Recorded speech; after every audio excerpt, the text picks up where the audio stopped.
जय राधा माधव कुंज बिहारी। जय राधा माधव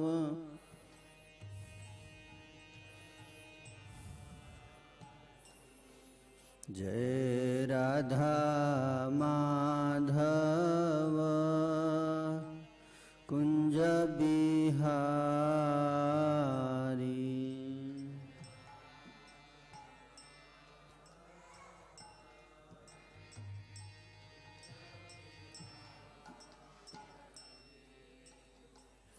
गोपीजन बल्लभ गिरिवरधारी।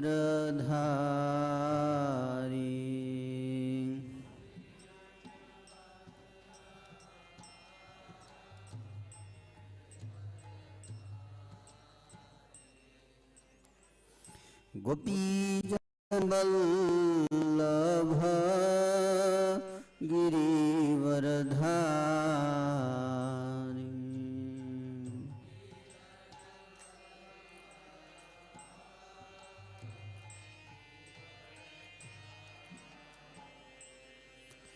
जय राधा माधव कुंज बिहार। बजाइए, ठीक से बजाइए।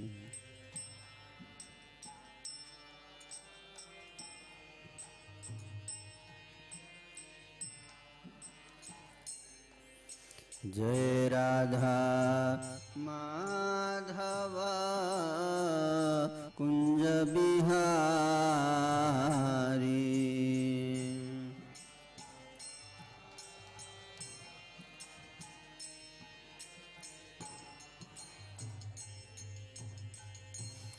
जसोदानंदन ब्रज जन रंजन।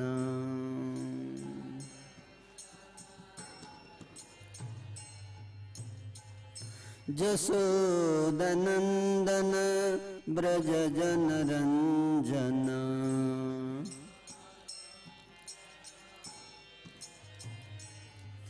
जमुना तीर बनचारी।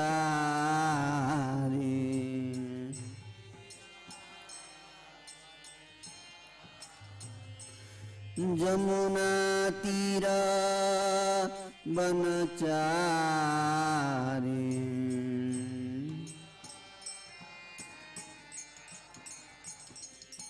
जय राधा माधव कुंज बिहारी।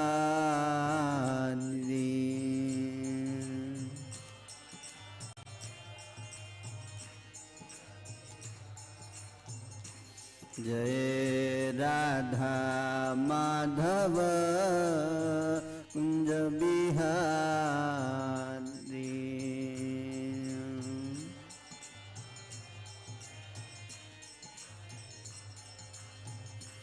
हरे कृष्णा हरे कृष्णा कृष्णा कृष्णा हरे हरे। हरे राम राम राम हरे हरे।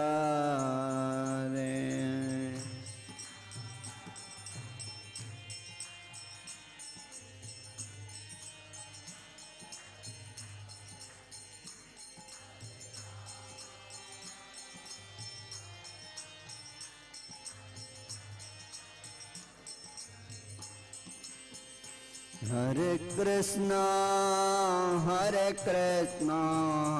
कृष्णा कृष्णा हरे हरे।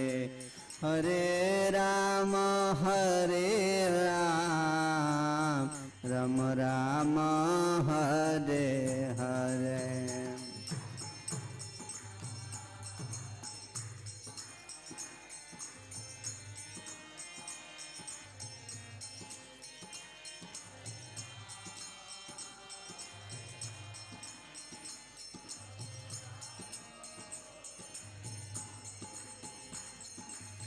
हरे कृष्णा कृष्णा कृष्णा हरे हरे राम राम राम हरे हरे।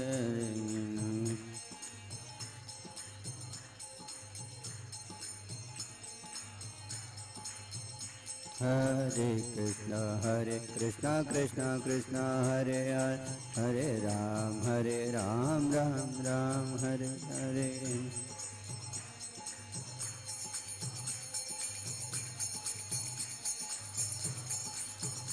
हरे कृष्णा कृष्णा हरे हरे, हरे राम राम हरे हरे।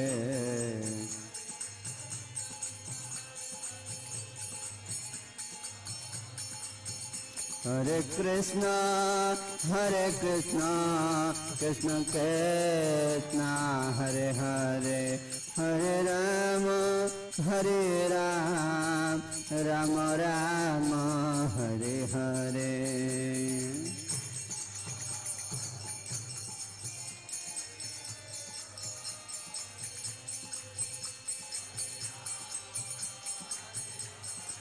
राम राम हरे हरे।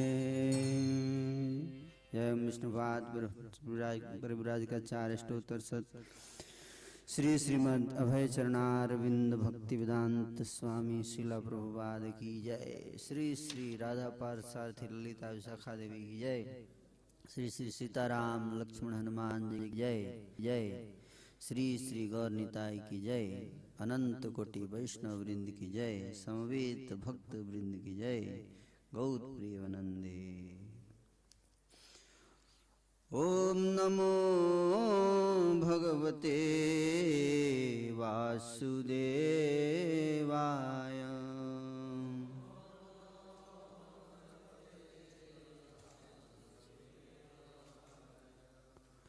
ओम नमो भगवते वासुदेवाय।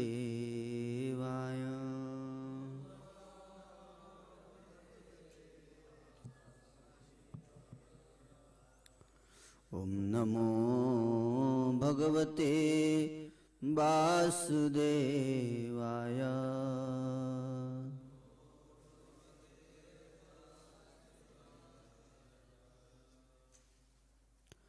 आज हम लोग श्रीमद् भागवत के 5वां स्कंध अध्याय 26 श्लोक संख्या क्या है 31 से 35 तक है ना।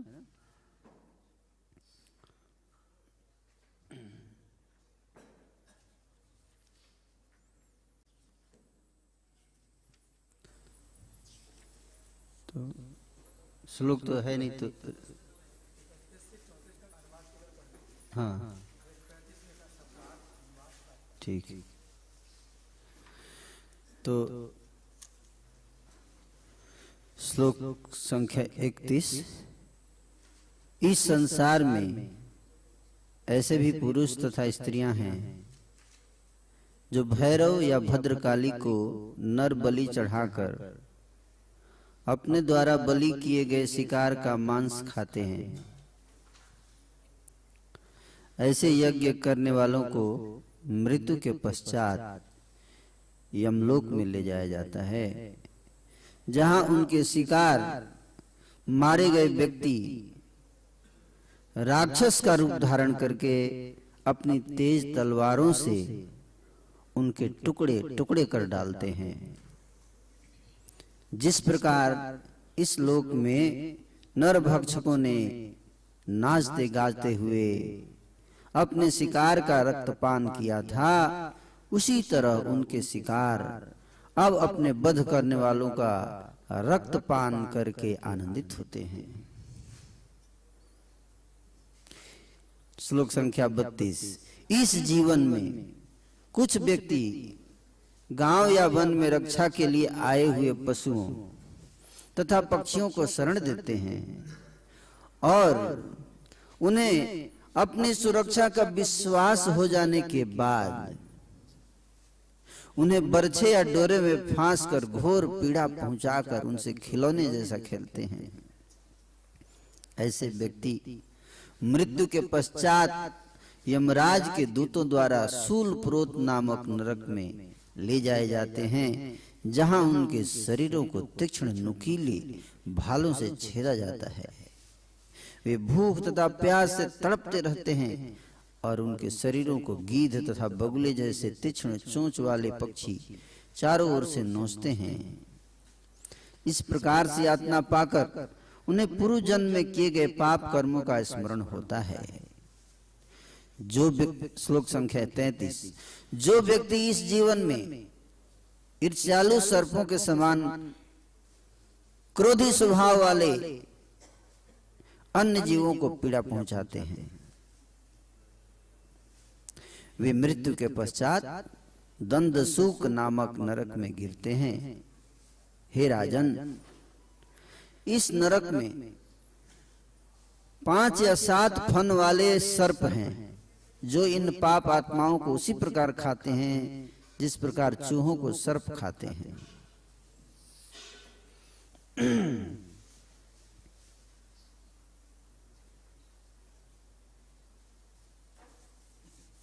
जो व्यक्ति, श्लोक संख्या 34। जो व्यक्ति इस जीवन में अन्य जीवों को अंधे कुएं, खत्ती या पर्वत की गुफाओं में बंदी बनाकर रखते हैं, वे मृत्यु के पश्चात अवट निरोधन नामक नरक में रखे जाते हैं।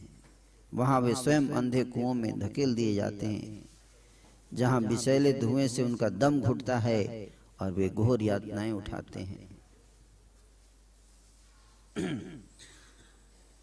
अब श्लोक संख्या 35 हम लोग शब्दार्थ, अनुवाद और तात्पर्य पढ़ेंगे। शब्दार्थ। यह जो व्यक्ति तू, लेकिन यह इस जीवन में वा अथवा अतिथीन, अतिथियों को, अभ्यागतान, अभ्यागतों, आने वालों को, वा अथवा गृहपति, गृहस्थ, असकृत, अनेक बार उपगत प्राप्त करके,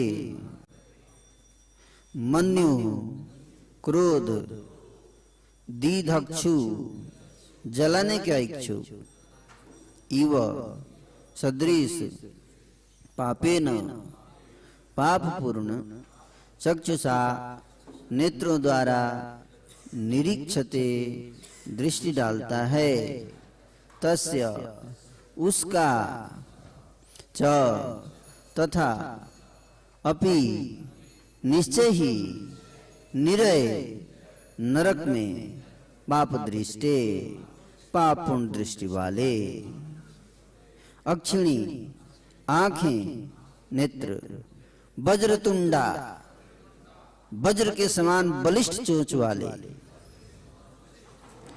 गृध्रा, गीध, कंक, कंक बगुले, काक, कौवे, वट आदयः तथा अन्य पक्षी, प्रसह्य, आक्रामक रूप से, उरु बलात्, अत्यंत बलपूर्वक, उत्पाटयन्ति, बाहर निकाल लेते हैं। अनुवाद तात्पर्य श्रील प्रभुपाद जी के द्वारा। श्रील प्रभुपाद की जय। जो गृहस्थ अपने घर आए अतिथियों अथवा अभी आगतों को क्रोध भरी कुटिल दृष्टि से देखता है, मानो उन्हें भस्म कर देगा, उसे पर्यावर्तन नामक नरक में ले जाकर रखा जाता है। पर्यावर्तन नरक याद कर लीजिए, जितने गृहस्थ हैं नाम याद, पर्यावर्तन। और वहां पर क्या ट्रीटमेंट होता है, जहां उसे वज्र जैसी चोंच वाले गीध, बगुले, कौवे तथा इसी प्रकार के अन्य पक्षी घूरते हैं और सहसा झपट कर तेजी से उसकी आंखें निकाल लेते हैं। तात्पर्य। वैदिक शिष्टाचार के अनुसार यदि गृहस्थ के घर उनका शत्रु भी पधारे तो उसे ऐसी विनम्रता से मिलना चाहिए कि शत्रु भूल जाए कि वह अपने शत्रु के घर आया है। घर आए अतिथि का विनम्रता पूर्वक स्वागत करना चाहिए। यदि वह अवांछित है तो गृहस्थ को चाहिए कि उसको घूरे नहीं, क्योंकि जो ऐसा करता है वह मरने पर पर्यावर्तन नामक नरक में रखा जाता है, जहां गीध कौए जैसे अनेक भयानक पक्षी उस पर सहसा टूट पड़ेंगे और उसकी आंखें निकाल लेंगे। ओम अज्ञानतिमिरन्धस्य ज्ञानाञ्जनशलाकया चक्षुरुन्मीलितं येन तस्मै श्रीगुरवे नमः। श्रीचैतन्यमनोभीष्टं स्थापितं येन भूतले स्वयं रूप कदा मह्यं ददाति स्वपदान्तिकम्। वन्देऽहं श्रीगुरो श्रीयुतपदकमलं श्रीगुरुन् वैष्णवांश्च श्रीरूपं साग्रजातं सहगणरघुनाथान्वितं तं सजीवम् साद्वैतं सावधूतं परिजनसहितं कृष्णचैतन्यदेवं श्रीराधा कृष्णपादान् सहगणललिता श्रीविशाखान्वितं च। हे कृष्ण करुणा सिन्धु दीनबन्धु जगत्पते गोपेश गोपिका कान्त राधा कान्त नमोस्तुते। तप्त कांचन गौरांगी राधे वृंदावनेश्वरी वृषभानुसुते देवी प्रणमामि हरिप्रिये। वाञ्छाकल्पतरुभ्यश्च कृपा सिन्धुभ्यैव च पतितानां पावनेभ्यो वैष्णवेभ्यो नमो नमः। जय श्री कृष्ण चैतन्य प्रभु नित्यानंद श्री अद्वैत गदाधर श्रीवासादि गौर भक्त वृंद। हरे कृष्णा कृष्णा कृष्ण हरे हरे, हरे राम राम राम हरे हरे। तो ये अध्याय जो है इसका नाम है नारकीय लोकों का वर्णन। नरक लोक, जहां पर दंड दिया जाता है, उस लोक का नाम है नरक। यमराज के दूत वहां पर लेकर जाते हैं और जो व्यक्ति जैसा पाप किया रहता है उसको ऐसा दंड देते हैं। मैं कुछ दिन पहले एक वीडियो देख रहा था, हरियाणा के एक व्यक्ति का, उसका अपना स्वयं का रियलाइजेशन वो बता रहा था, साक्षात्कार कि छत पे बैठा था, अचानक उसको चक्कर आने लगा और फिर वो है ना नीचे आया छत से और जाके कमरे में लेट गया और मृत्यु हो गई, उसकी मृत्यु हो गई। और फिर उसको यमदूत जो है यमलोक ले गए और वहां पर जाके देखा कि कई लोग और भी बैठे हुए थे।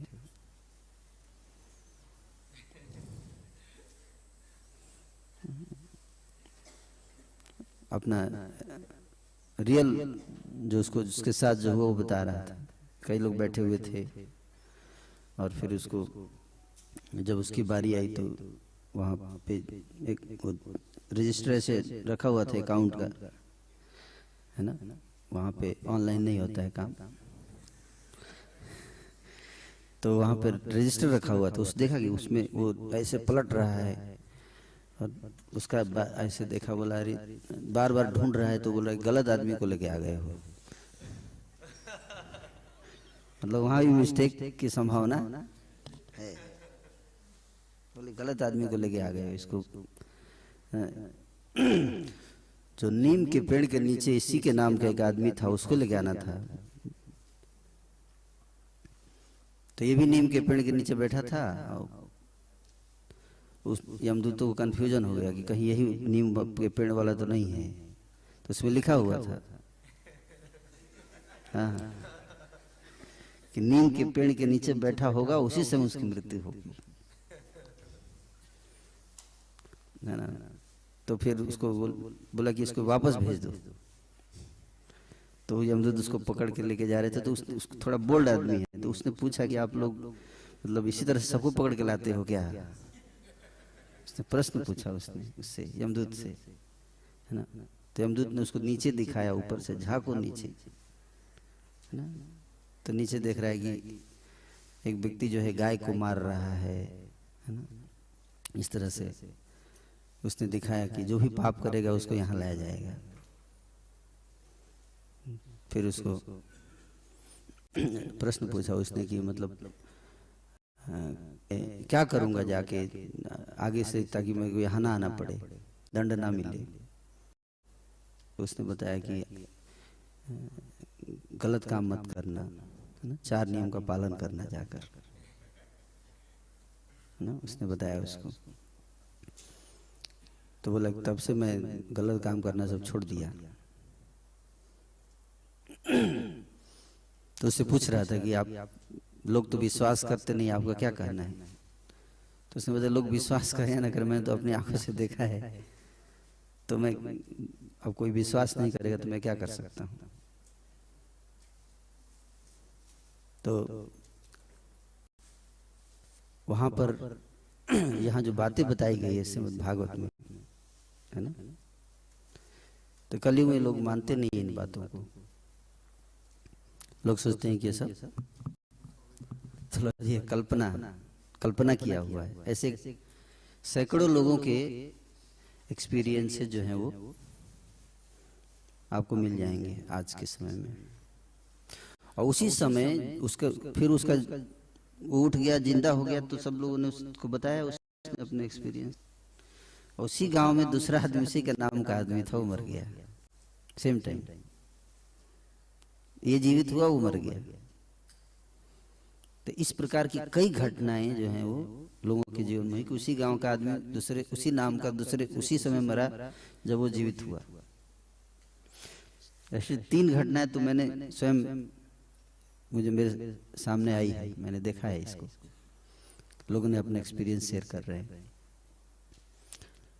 तो श्रीमद् भागवत में जो राजा परीक्षित ने जब प्रश्न पूछा, है ना, ब्रह्मांड की संरचना की चर्चा चल रही है यहाँ, कि ब्रह्मांड में कहाँ पे क्या है, भगवान ने क्या क्या बनाया है इस ब्रह्मांड में। तो सुखदेव जी बता रहे हैं कि इस ब्रह्मांड में सब भोगने की व्यवस्था भी है, दंड भी है, लेकिन जेल भी बनाया गया है। वैसे तो संसार जेल ही है, लेकिन जेल के अंदर भी जेल है, वह नरक लोक, जेल के अंदर जेल। या और यहाँ पे मानवाधिकार नहीं होता है, वहाँ पे नेशनल ह्यूमन राइट्स कमीशन भी नहीं होता है, कि ये बहुत गलत तरीका है, सीधे आंख निकाल लिया आपने उसका, है ना। आजकल इससे पता चलता है कि श्रीमद् भागवतम सपोर्ट नहीं करता है ह्यूमन राइट्स कमीशन की रिकमेंडेशंस को। वैदिक शास्त्र सपोर्ट नहीं करते। जो व्यक्ति जैसा है उसको उसका दंड मिलना ही चाहिए, या तो उसको ट्रांसफॉर्मेशन किया जाए। अगर इस संसार में रहते या तो उसको हमको स्पिरिचुअल एजुकेशन दीजिए, उसको रिफॉर्म कीजिए, और नहीं तो उसको दंड मिलेगा अपने कर्मों का। और ये मैटर नहीं करता कि शास्त्र में लिखा है कि नहीं लिखा है। अगर शास्त्र में भी लिखा है, अगर शास्त्रों में भी लिखा है, रिकमेंड किया गया है पाप करने का, उसका भी दंड मिलेगा। यहाँ ये भी बता रहे हैं कि आप भैरव या भद्रकाली को शास्त्र के अनुसार भी अगर आप बलि देंगे तो आपको दंड मिलेगा। कई लोग कह रहे हैं कि नर बलि चढ़ाते हैं भैरव और भद्रकाली को। कई लोग बोलते हैं शास्त्र लिखा है, शास्त्र कहीं ऐसा नहीं कहता है। ये जो गलत है वो गलत है ना। कई लोग शास्त्रों का सपोर्ट दे देंगे। प्रिंसिपल क्या है, सिद्धांत क्या है, वो इंपॉर्टेंट चीज है। सिद्धांत को समझना, सिद्धांत ये कहता है, यहाँ पे सिद्धांत है दया का। दया का सिद्धांत चाहे शास्त्र के अनुसार वायलेट कीजिए या शास्त्र के खिलाफ, उसका दंड मिलेगा आपको। प्रिंसिपल ऑफ मर्सी, है ना, को एग्जिस्टेंस, कि जितना अधिकार आपको जीने का है उतना ही अधिकार उसको भी जीवन का है। तो ये नहीं कह सकते कि न शास्त्र में लिखा है इसलिए हम काट कर खा रहे हैं जानवरों को, नहीं। शास्त्र में इसलिए दिया गया है, यहां तक कि अगले श्लोक में बता रहे हैं कि कुछ खास लोग ऐसे हैं संप्रदाय के या मजहब के, जो भी बोलिए आप, है ना, वो पहले पशुओं को पालते हैं। क्या करते हैं?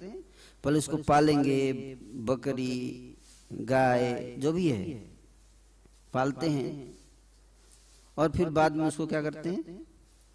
उसी को काट के फिर खाते हैं। कितना जघन्य अपराध है, सोचिए।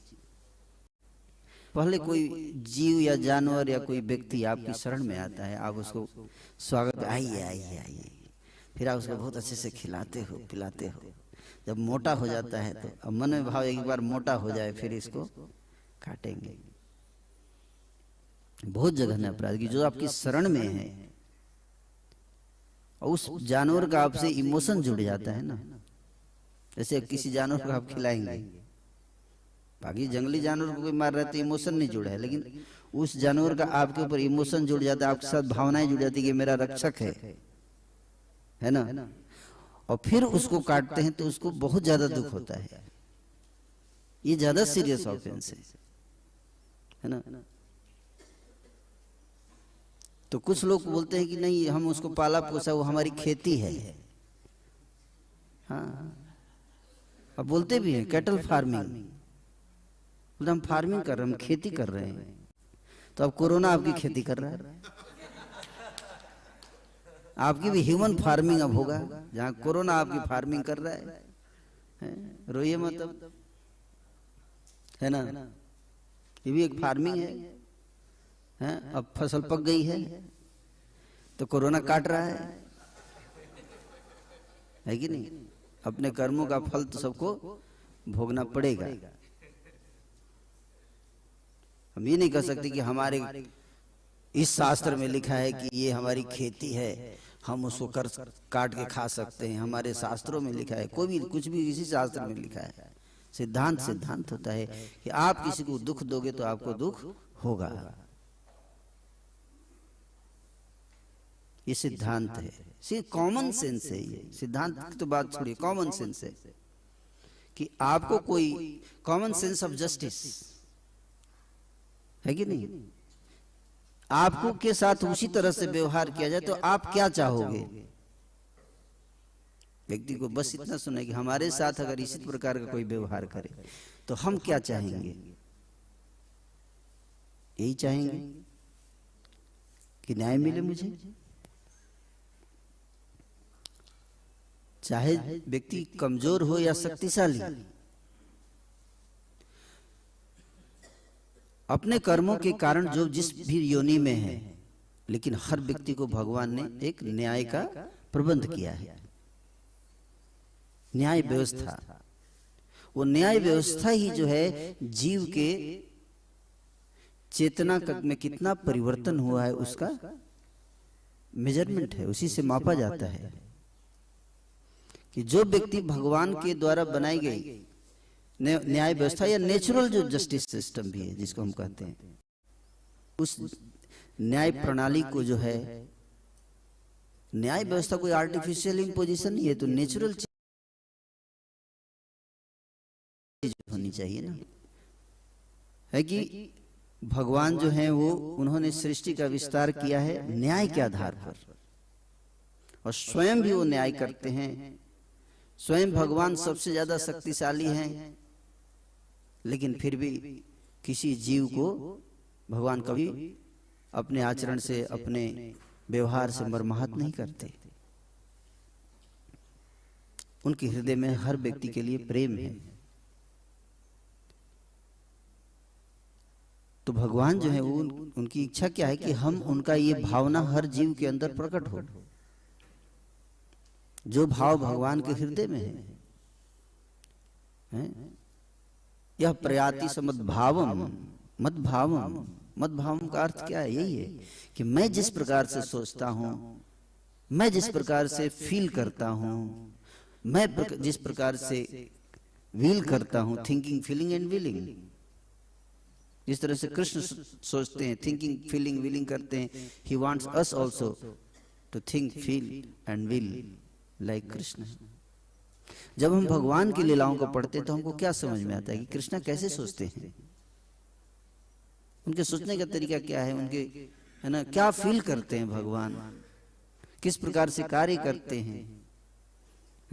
एक्शन से ज्यादा इंपॉर्टेंट है उनकी क्या थिंकिंग होती है कोई भी कार्य को करने से पीछे। वो थिंकिंग को समझना है। एक्शन तो है, एक्टिविटी तो है भगवान की, क्या कार्य करते हैं, क्या लीलाएं करते हैं, लेकिन क्यों करते हैं, वो लीला क्यों करते हैं, उसके पीछे उनका क्या भाव है, मदभाव क्यों करते हैं। किसी को मारते हैं तो क्यों मार रहे हैं,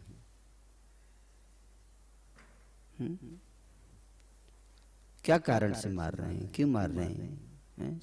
उनसे कम्बा दयालु शरणम ब्रजेमा, उनसे बड़ा कोई दयालु व्यक्ति नहीं है, फिर मार क्यों रहे हैं।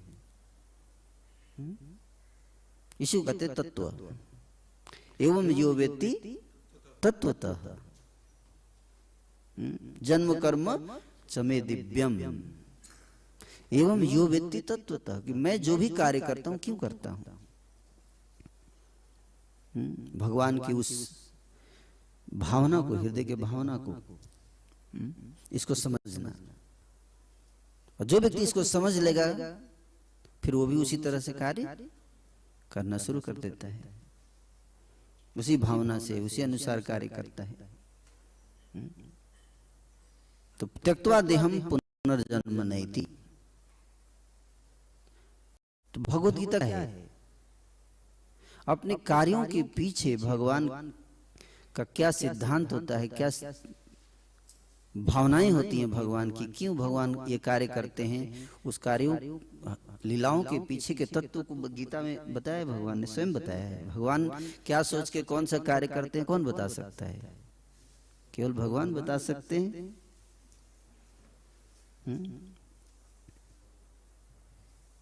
तद्विधि प्रणिपातेन परिप्रश्नेन सेवया उपदेक्षन्ति ते ज्ञानम ज्ञानिनास्तत्वदर्शिना। भगवान कहते हैं कि इस ज्ञान को जानने के लिए तत्वदर्शी गुरु के पास जाओ। तत्वदर्शी का अर्थ क्या है? तत्वदर्शी मतलब जिसने भगवान के भावनाओं को आत्मसात समझ सके हैं कि भगवान कैसे लीला करते हैं, उनकी क्या उद्देश्य है इस सृष्टि को चलाने के पीछे। इतना बड़ा मशीनरी चल रहा है, क्यों चल रहा है, भगवान ने क्यों क्रिएट किया, इसे क्या चाहते, ये बड़ा मंदिर है, इसका क्या उद्देश्य है, क्यों ये मंदिर बनाया भगवान ने, भगवान ने ये मंदिर बनाया, ये संस्था बनवाई, ब्रह्मचारी आश्रम बनवाया, क्यों बनवाया है ना। इसके उद्देश्य को समझ पाता है व्यक्ति, भगवान ने क्यों बनवाया, फिर अपने थिंकिंग फीलिंग और विलिंग सबको उसी अनुसार अलाइन करना।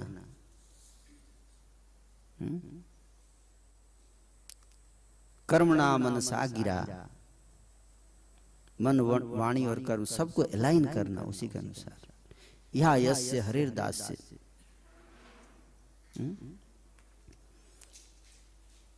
तो जब तक हम समझेंगे नहीं उद्देश्य क्या है, और समझने के बाद एक तो है जानना, एक होता है सुनना, जानना, समझना। जब सुनते हैं पढ़ते हैं तो फिर जानते हैं, पता चलता है, और जब पता चलता है उसके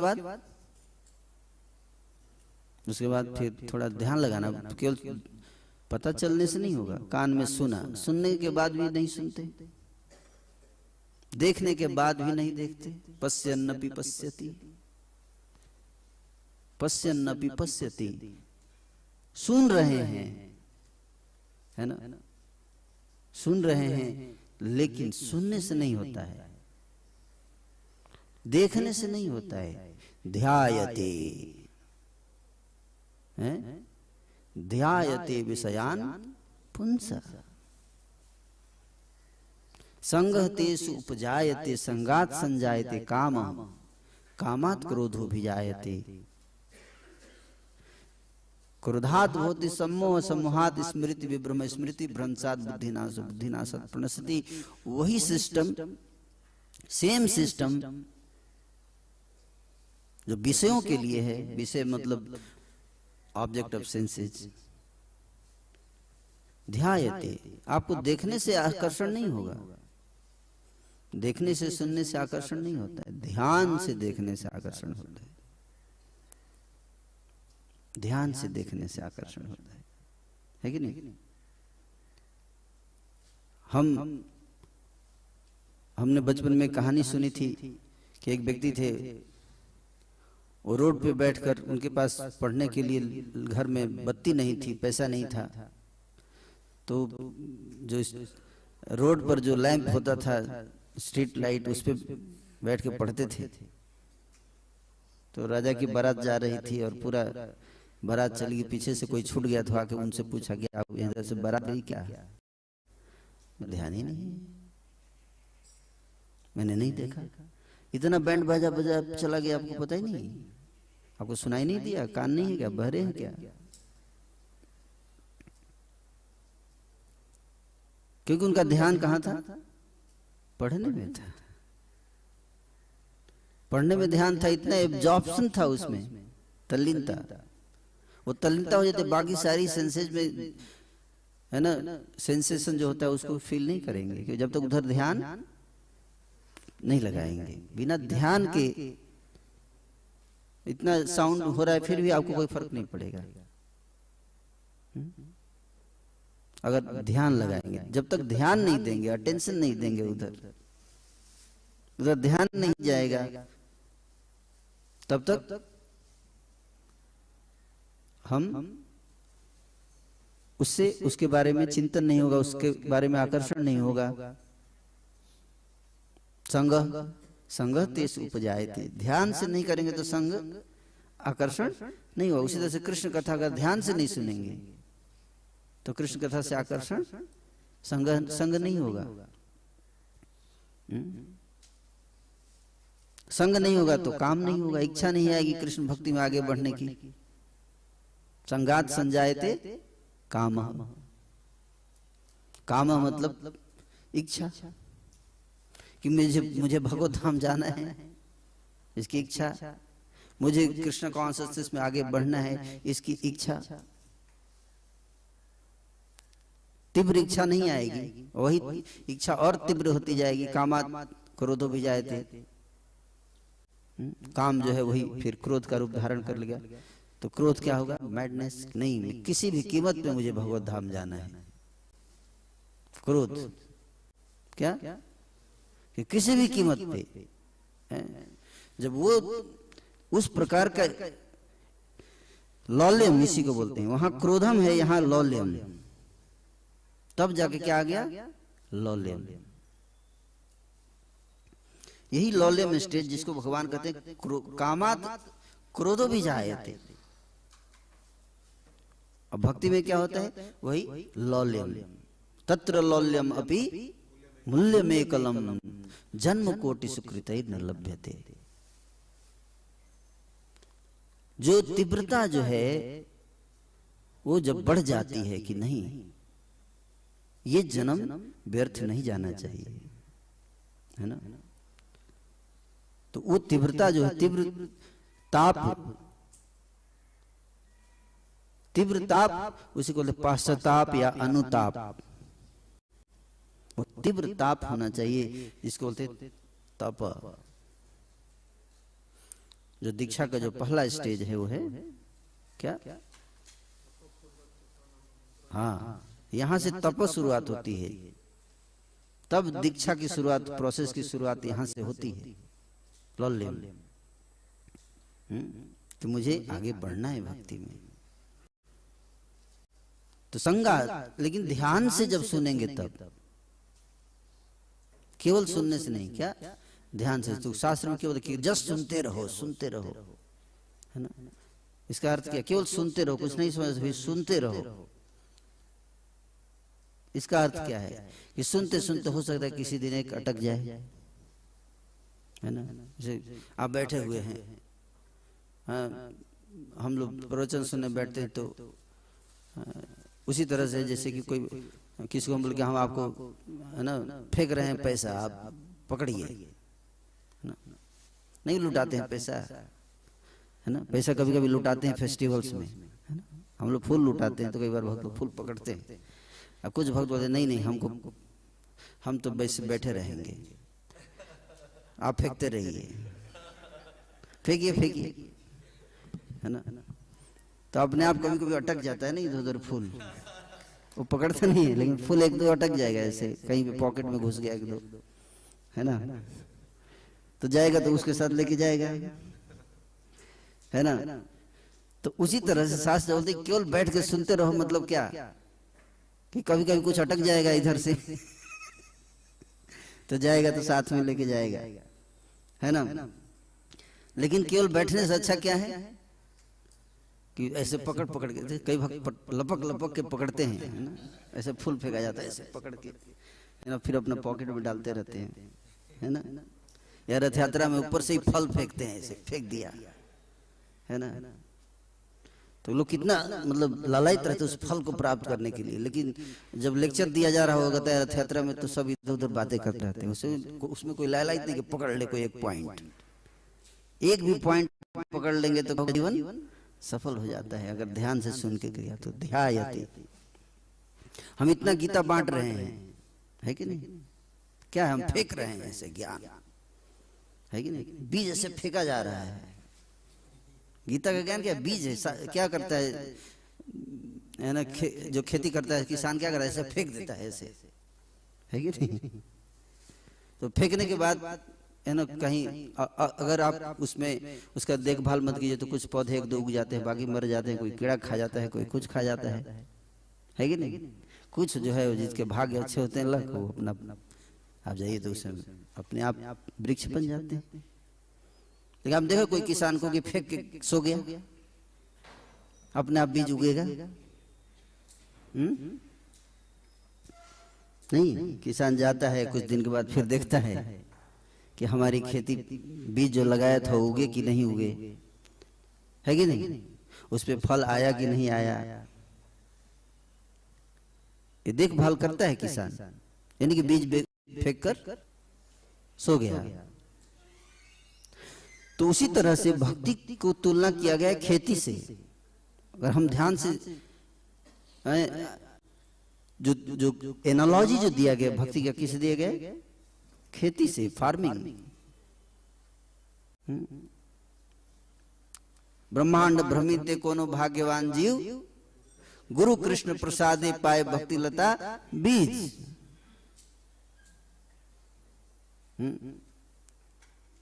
और उसके बाद बता रहे कि वो फिर उसे उगेगा पौधा, श्रवण कीर्तन जले करे सेचन,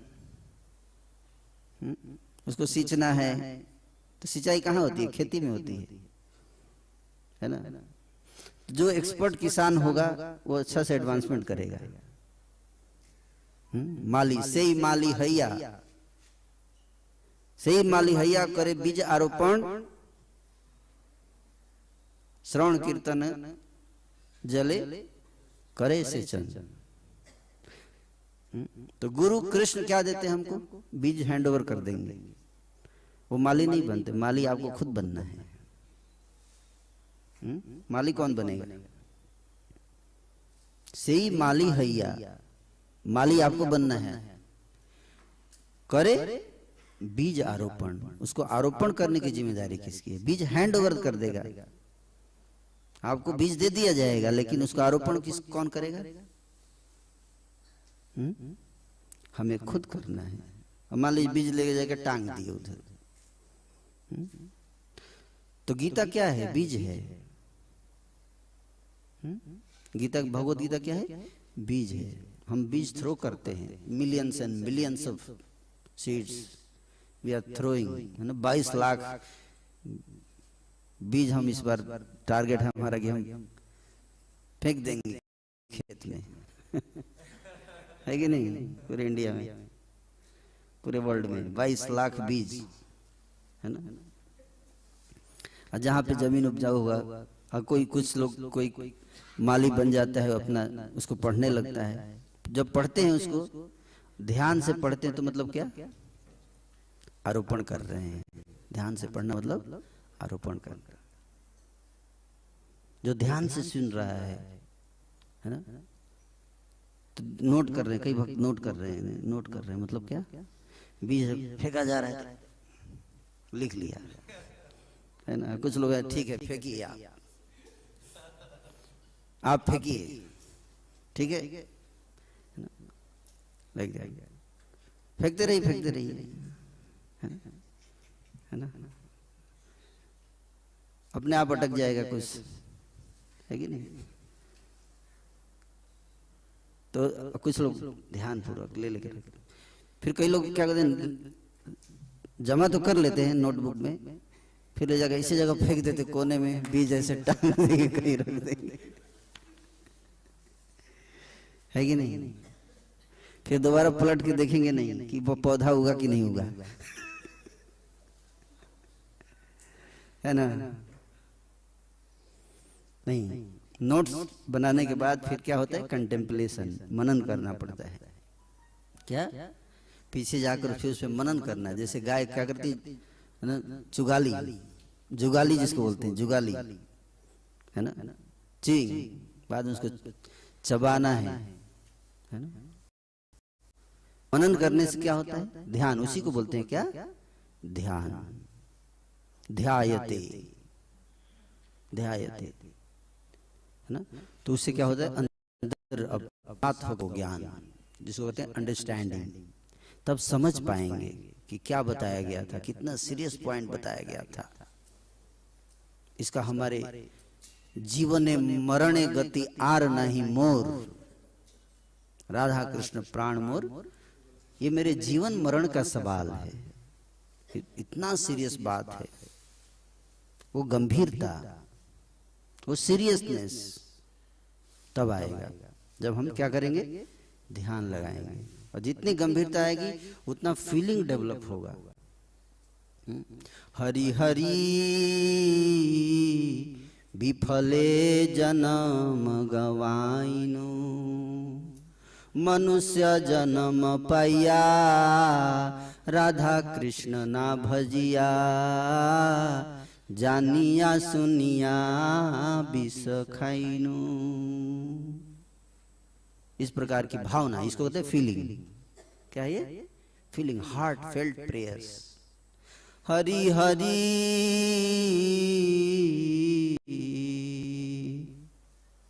कबे हबे हेनो दशा मोर, त्यजी जड़ आशा विविध बंधन, छाड़िबो संसार घोर। हरि हरि कबे हबे हेनो दशा मोर, मेरी वो दशा कब होगी? इस प्रकार की लालसा है, लल्यम, तीव्र लालसा। जितनी गंभीरता से हम समझेंगे ये संसार है, बहुत समुद्र है। सुनते तो हैं कि संसार में बहुत कष्ट है, लेकिन जब ध्यान लगाते हैं तब समझ में आता है कितना। जब समझ में आ जाएगा कि संसार में कष्ट है, इस संसार में कोई सुख नहीं है, तो हम लोग इतना आलसी बनेंगे भक्ति में? नहीं, भक्ति में आलस, प्रमाद, विप्रलिप्सा, ये जितने डाइवर्शंस हैं इसलिए आते हैं क्योंकि हम ध्यान पूर्वक उसको समझ नहीं पा रहे हैं। जिस दिन समझ जाएंगे, इसलिए प्रभुपाद से किसी ने पूछा कि कितना टाइम लगेगा भगवत धाम जाने? प्रभुपाद बोले 1 सेकंड। क्या बोले? 1 सेकेंड। जस्ट अभी से समझ जाइए और सीरियस हो जाइए। 1 सेकेंड लगेगा, है ना? तो ज्ञान के प्रकाश के द्वारा अज्ञानता नष्ट हो जाती है। जब अज्ञानता नष्ट होती है तो क्या होता है? तब व्यक्ति को जो प्रमत्त नूनम प्रमत्त कुरुते विकरो, जो पागल व्यक्ति तू समझ में मैं क्या कर रहा था अभी तक, तब उसको समझ में आता है कि अरे मैंने पूरा जीवन पाप किया। विष्णुदूत और यमदूतों के बीच के डिबेट सुनकर अजामिल का ज्ञान का प्रकाश जल गया उसके हृदय में, और अजामिल ने बहुत पश्चाताप किया कि मैंने अपना जीवन व्यर्थ में गंवा दिया। और फिर उसने बहुत गंभीरता से भक्ति किया, बहुत गंभीरता से, विद डीप रियलाइजेशन। जड़ भरत है, जड़ भरत का सिद्धांत है कि किस प्रकार से पतन होने के बाद उनको बहुत गहरा पश्चाताप हुआ और फिर अगले जीवन में बहुत सावधानी से सीरियसली भक्ति की। तो ये जो भगवत गीता का वितरण है क्या है? ये ज्ञान जितना जाएगा समाज में उतना समाज का अंधेरा दूर होगा। जितना ये ज्ञान जाएगा, जितने अधिक लोगों तक जाएगा।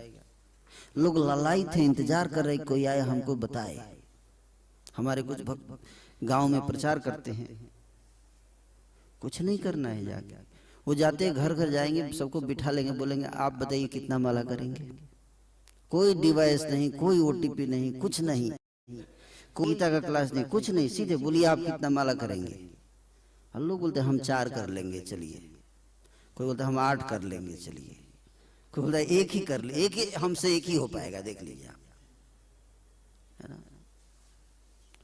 उनको कुछ नहीं बताना है कि उनको पता है कि भगवान राम और कृष्ण भगवान हैं, उनका नाम लेना चाहिए, हमको लेना चाहिए, है ना। और तुरंत हर 15 दिन पे भक्त लोग 150, 200 लोगों का नाम लेके बिठा के उनको बढ़िया से शिक्षाश्रय प्रोग्राम करके और उनको संकल्प करा देते हैं हम आज से 4 माला करेंगे। लोग कर रहे हैं।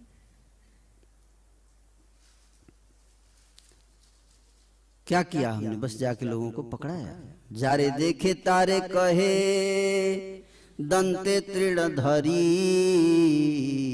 आमार किनिया लहो भज गौर हरि। अधम पतित गृहे द्वारे द्वारे गिया, हरि नाम महामंत्र दिलो बिलाइया। नित्यानंद प्रभु हरिदास ठाकुर जी क्या करते थे? घर घर जाकर, आज भी हम घरों में जाएंगे गांव में तो लोग ज्यादा बहस नहीं करते, उनको ज्यादा ही नहीं चाहिए, वो स्वीकार करते हैं हरि नाम को। लेकिन किसी को जाकर बताना पड़ेगा, हम नहीं जा रहे हैं, कोई और जा रहा है। मुस्लिम्स, बुद्धिस्ट हैं, कई सारे ऐसे जा रहे हैं लोग, जो भी उनके पास आएगा उसको मान लेते हैं, है ना। कोई भी व्यक्ति आता है जो भी बताएगा उसको स्वीकार कर लेंगे, उनके अंदर श्रद्धा है। तो अगर हम पहले पहुंच जाएंगे तो उनका जीवन सुरक्षित हो जाएगा। हरिनाम कलयुग धर्म हरिनाम संकीर्तन स्वीकार कर लेंगे, उनके जीवन में परिवर्तन आ जाएगा, उनका जीवन बच जाएगा।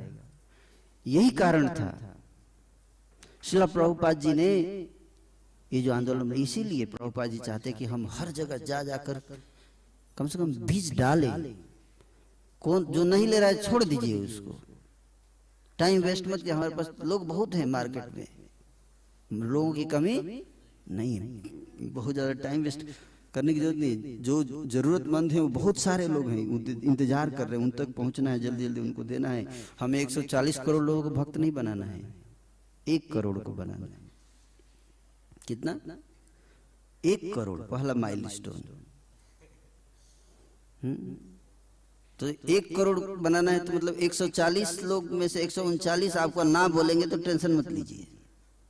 वो एक आदमी बोलता है तो आप खुश हो जाइए, चलिए ये इसी के लिए आया था मैं, है ना। और 1 करोड़ जब बन जाएंगे ना तो 1 करोड़ को देख के बाकी 139 भी बन जाएंगे। 1 करोड़ लोग अगर यहाँ दिल्ली में आ जाए हरिनाम संकीर्तन करने तो दिल्ली वाले तो भक्त बन जाएंगे। देख के इतने लोग कर रहे तो हम क्यों पीछे रहे, हम भी करेंगे। फैशन इसको बोलते हैं, क्या इसको तो फैशन बोलते हैं कि सब कर रहे तो हम भी करेंगे। भाई जहां पे ज्यादा लोग कोई काम करते हैं उसी को तो फैशन बोलते हैं, फैशन बन जाता है। तो इस प्रकार से प्रभुपाद जी की बड़ी इच्छा थी। प्रभुपाद जी अगर नहीं होते तो सनातन धर्म का स्वरूप ही अलग होता। आज सनातन धर्म जिस प्रकार से बढ़ रहा है, इसको उनके अलावा और कौन प्रचार कर रहे हैं? बहुत कम लोग हैं जो सही शिक्षा दे रहे हैं शास्त्रों। तो हम सब भक्त के ऊपर इतनी बड़ी जिम्मेदारी प्रभुपाद जी डाल के गए, है ना, कि हमें जल्दी से जल्दी हर घर, हर गांव, हर हृदय में कृष्ण कॉन्शियसनेस को प्लांट करना है। तो हमारे पास इंतजार के लिए समय कहाँ है? लोग इंतजार कर रहे हैं, उन तक पहुंचना है हमको, है ना। इसलिए बैग पैक कीजिए और बाहर निकलिए, जाइए, है ना। बोले पुरुष बहुत ठंडी है। ठंडी के मौसम में ही तो कुरुक्षेत्र का युद्ध हुआ था। नॉर्थ इंडिया में कुरुक्षेत्र में इतनी ठंडी, आप जाइए, और उसी में तो लड़ाई चल रही थी, गर्मा गर्मी, है ना। और ठंडी में ही खत्म हो गया, दिसंबर में खत्म हो गया लड़ाई। दिसंबर में शुरू, दिसंबर में खत्म। ठंडी में लोग लड़ रहे थे, तो ठंडी में हम लोग क्यों ना बुक क्यों नहीं बांट सकते? जब लोग लड़ने के लिए तैयार हैं, तो हम प्रचार करने के लिए क्यों नहीं जा सकते? कि नहीं? तो इसलिए आप सब भक्त बहुत, है ना, महान कार्य कर रहे हैं। तव कथामृतम तप्त जीवनम श्रवण मंगलम श्रीमदात्ततम।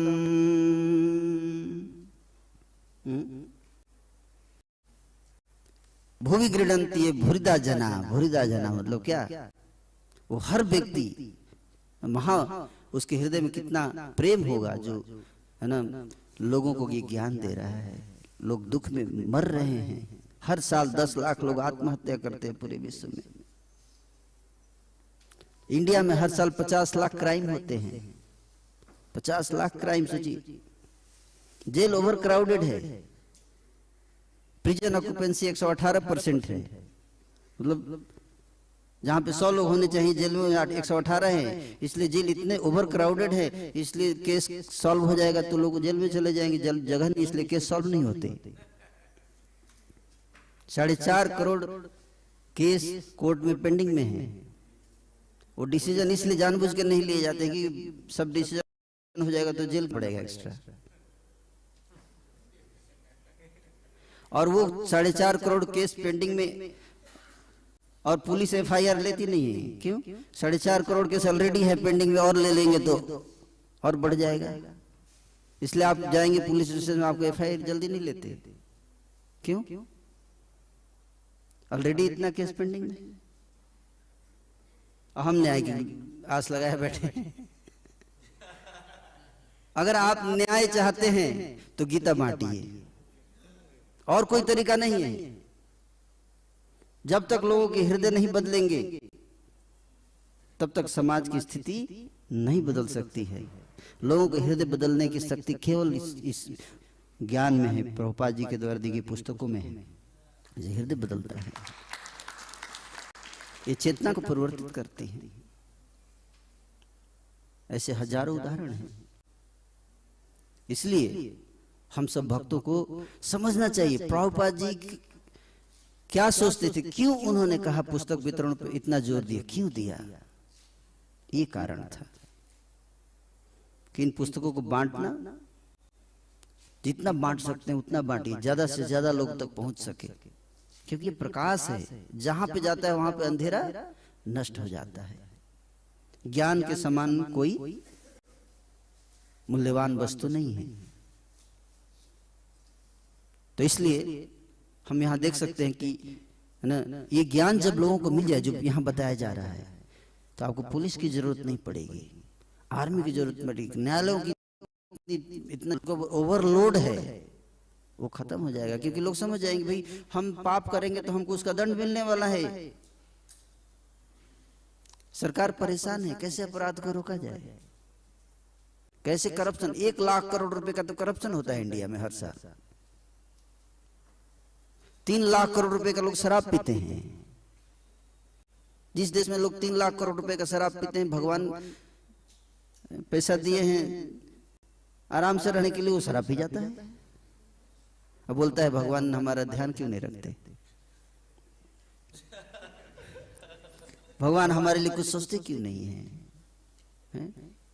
तो जब तक हम लोगों को जागृत नहीं करेंगे, जागरूक नहीं करेंगे, कितना भी समाज में भगवान व्यवस्था देते वो कम ही पड़ता है। तो समाज को भी अगर खुशहाल बनाना है तो बैठकर लेक्चर देने से नहीं होगा, केवल हमें लोगों तक पहुंचना पड़ेगा, लोगों तक पहुंचना पड़ेगा, उनको बताना पड़ेगा, उनको समझाना पड़ेगा, उनको देना पड़ेगा ये ज्ञान, तब वो परिवर्तन आता है समाज में।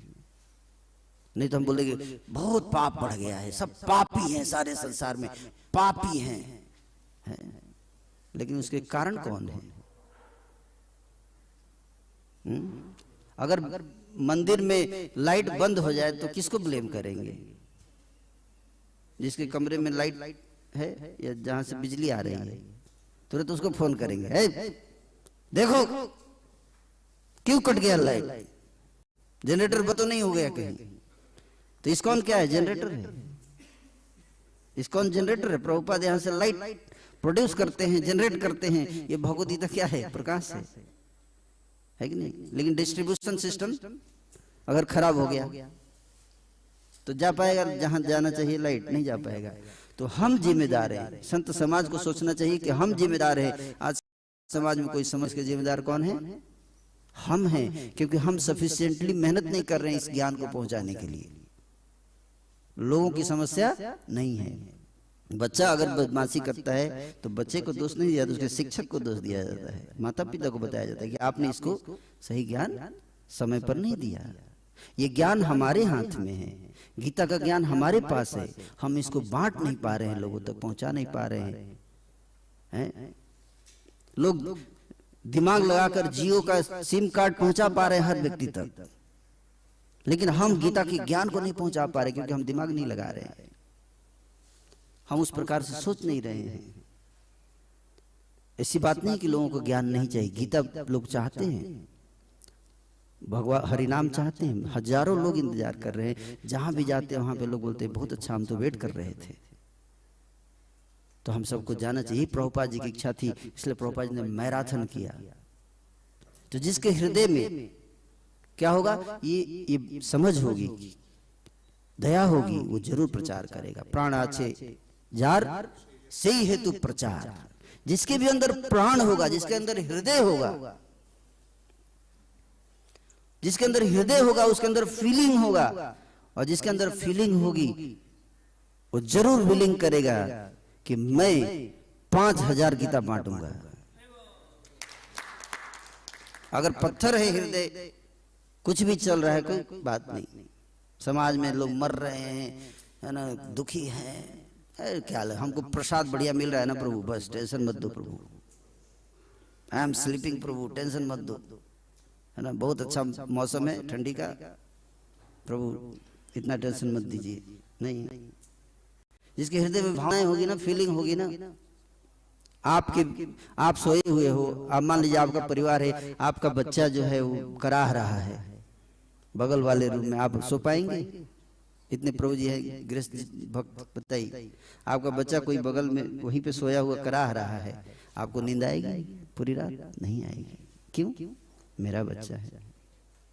उसी तरह से अगर हम समझें कि भगवान कितना उनको फीलिंग होगा इन जीवों को बचाने के लिए जो इतने कष्ट में है, उनकी संतान है, अहम बीज प्रद पिता, तो ये हमारे फैमिली है। अगर वहां पे कष्ट है, हमारे अंदर फीलिंग होगा, तभी तो प्रभुपाद जी गए प्रचार करने के लिए। तो वो फीलिंग जब आ जाएगा तो विलिंग भी आ जाएगा, है ना। जहां चाह वहां राह, तो वो चाह विकसित करना है। Hare Krishna. Thank you so much.